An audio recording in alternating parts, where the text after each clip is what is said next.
And the Oscar goes to... Really? Welcome to WatchMojo.com, and today we're counting down our picks for the top 10 worst Best Picture Oscar-winning movies. For this list, we've chosen movies that won the Academy Award for Best Picture, but which we felt were eclipsed by films that didn't win or weren't even nominated the same year. We're not saying the movies are bad, but in hindsight, their competition was stronger.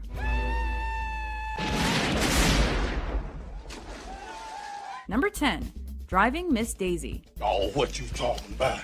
One against, Born on the 4th of July, Dead Poets Society, Do the Right Thing. In 1989, movies like Do the Right Thing, Glory, and Miss Daisy examined race issues, albeit in drastically different ways. But only the story of an elderly Jewish woman and her kindly black driver nabbed Oscar gold. We're not suggesting Driving Miss Daisy is a bad film, but the Academy made the safe choice. Why don't we just leave it like that?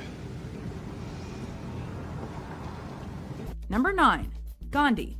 One against, Tootsie, E.T. the Extraterrestrial. I'll be right here. Sometimes movies stand the test of time. Sometimes they don't. Unfortunately, this Best Picture winner falls into the latter category. And that I find hard to bear. While Sir Ben Kingsley's performance and the film itself were lauded in their time, today it's considered an overlong, corny snooze fest. You know what movies do stand up? The one about a boy and an alien, and the one about a guy in drag. Go figure. An eye for an eye only ends up making the whole world blind. Number 8. Around the World in 80 Days. One against, Giant, The King and I, The 10 Commandments. And there ain't a dang thing you gonna do about it. People scratch their noggins when this beat a category full of epic classics. Today, it's even crazier to think that a hot air balloon topped Moses, The King of Siam, and James Dean.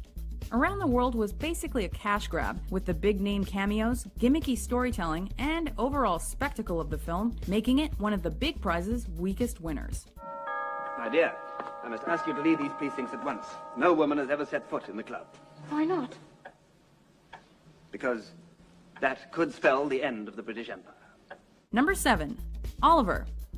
What? One against, Funny Girl, Romeo and Juliet, 2001: A Space Odyssey. A plague on both your houses! The Academy isn't afraid to honor a good musical, or even a bad one. Oliver is somewhere in the middle, with Charles Dickens' timeless tale being told through big-budget song and dance numbers. '68 was a killer year for cinema, so to think that Oliver brought home the gold while movies like this weren't even nominated is a mind-bender. I can see you're really upset about this. Number 6. How Green Was My Valley. Is there anything I can do? Indeed there is. One against, The Maltese Falcon, Citizen Kane. Be reasonable, Sam. Give us a break, will you? This film tackles the story of a poor mining town. Not exactly life in the fast lane. But this isn't a case of the winning movie necessarily being bad. It just competed against cinematic landmarks. Did you even know Citizen Kane didn't win the Oscar? To be honest, the only reason Valley is at all memorable is because it beat Orson Welles' game-changing masterpiece. Could I have your attention, boys and girls? I am not accustomed to speaking in public. Only public houses. But this, never use. It's against the rules. Number 5. Dances with Wolves. One against, Awakenings, Ghost, Goodfellas. The members of the Academy are suckers for historically meaningful Civil War epics.